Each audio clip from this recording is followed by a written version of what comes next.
People always ask me this because they think they've just cracked Christianity wide open with like a genius question that they think no theologian has ever considered before.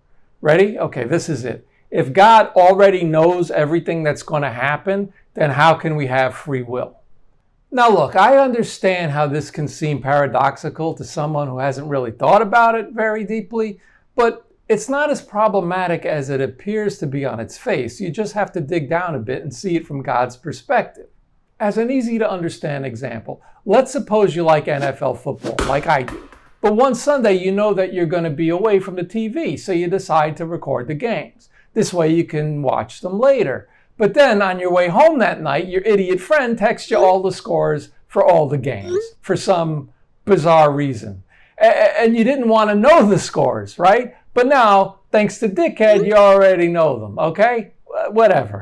Later, you decide to watch one of the games anyway. Now, you already know what the score is going to be, right? But here's my question. Does that mean the players on the field didn't have free will because you already know the final score?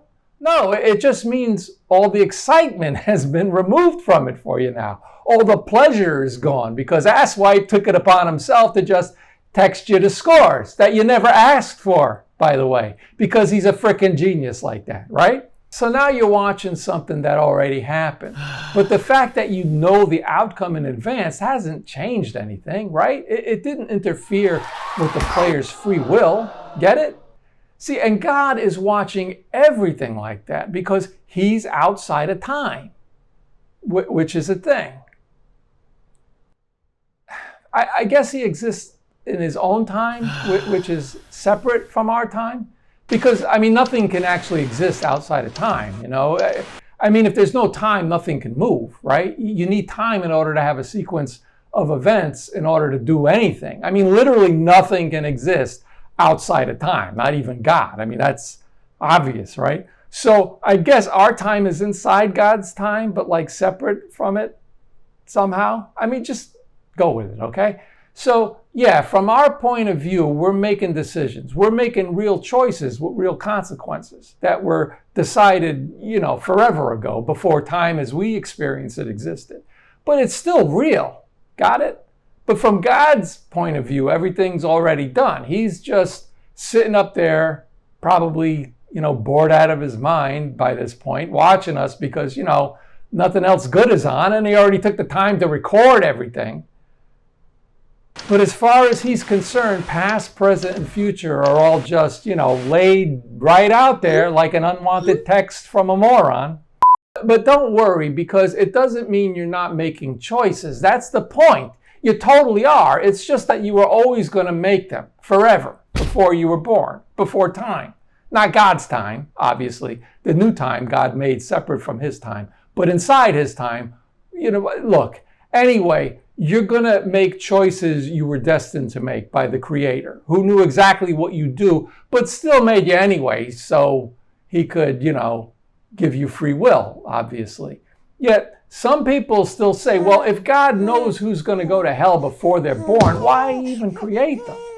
Well, because God's not obligated to only create people who won't burn in torment forever.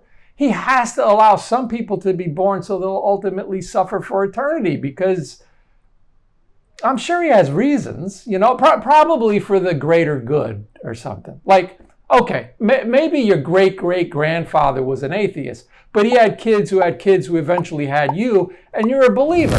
So if God didn't allow all those non-believers to exist first, you wouldn't be here, and then who would be here to believe in him and be saved, right? So thank your damned ancestors. Look, God chose you before time began. But also, you chose God when the time was right for you. And it makes, just trust me, okay? People also ask, if God is outside of time, how can he intervene inside of our time? Well, you know, he just steps in, I guess, you know, like once in a while, because he's personal. And personal beings can make free choices to do stuff, even if they already knew that they were going to do it and had no choice but to do it because they already did it. See, God has free will, even though he already knows everything he's going to do So he can't change his mind because he already didn't. Yeah. He's just like us, in that way, I guess. Or not. The point is, we're free and God is free. But everything is, fixed forever before it even happened. And nothing can ever be different. And he made it that way as a free choice. And that's what's beautiful. Now, look, it's true that God could have created any universe he wanted to. I mean, he's all powerful. So he obviously picked the best one out of an infinite number of possibilities. And the best one isn't the one with, flying puppies and people happily eating candy all day long without gaining weight, because think of all the poop. No, the best one is the one where people suffer unnecessarily all the time. Most of humanity ultimately gets damned and set on fire for eternity. And God has to personally show up as a man so he can be beaten, mocked, and nailed to a cross, by the people he created, so he could forgive them. There were no better options. I mean, clearly, if there were, God wouldn't have picked the one where he had to kill himself to appease himself, to save us all from himself for breaking the rules that he created because of the sinful nature he gave us, while knowing in advance a lot of people wouldn't believe any of this because it just sounds so crazy, That's a loving God for you. The crazy things he does for us sometimes, right? Look, love can make you act irrationally. We all know that. I mean, who hasn't humiliated themselves in public for someone they loved and given up like their entire weekend in some attempt to impress someone who already told you they didn't have time for a relationship right now? So to sum up, you have free will, even though God made you already knowing everything you do and holds you accountable for it because it couldn't have been otherwise. But all the other options were even worse. But it's not unjust because God is just and merciful, which is why he gives you a choice that you have no choice but to make: eternal paradise or infinite torture. And remember, God is outside of time whenever we need to explain contradictory stuff like this. But he's also inside time and personal whenever we need that part to be true.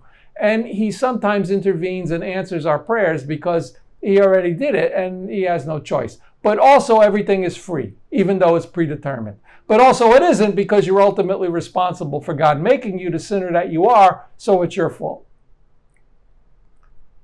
Like I said, all you got to do is dig down a little.